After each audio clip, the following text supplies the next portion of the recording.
In this video, I'm going to create a quote from the availability system. So here I've selected excavators as my category, and we can see my excavators. I've gone to a date in the future, May the 19th. Customer wants to see if I've got excavator available. So I've clicked on that date, and what it shows me on Monday 19th of May, I've got 3 of these JCB 1.8s. And I can just click into that cell and then add that to a quote. So who is the customer? If I can search for the customer by first name, last name, phone number, or I could come to the new customer button and create a new customer in the system.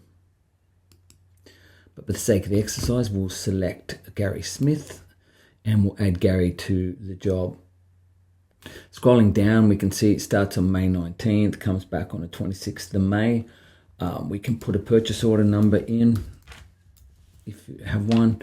We could also assign this job to a project, so that's for another video, but if we've got projects in the system, we can then assign this quote to a project.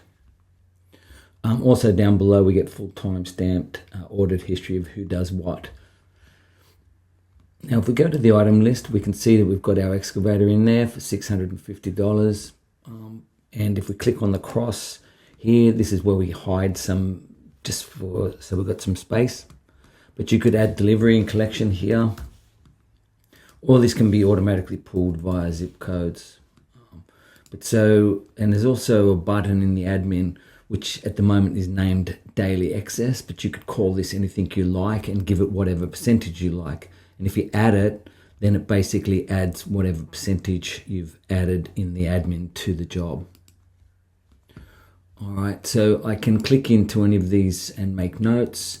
I can also add headers. So this might be an area 1. Header. So all this does is it just allows me to segregate the equipment. Okay, and I can add notes in here as well. Now we just go through to the print and email. We can add other documents. So we might say they need the how-to forklift, the swim statement, any type of document that you want to add. You can then send. So the quote will have those documents and also the quote that we have attached. Now the text here is also editable in the admin. Okay, so that's how you create a quote from the availability screen in CloudRent.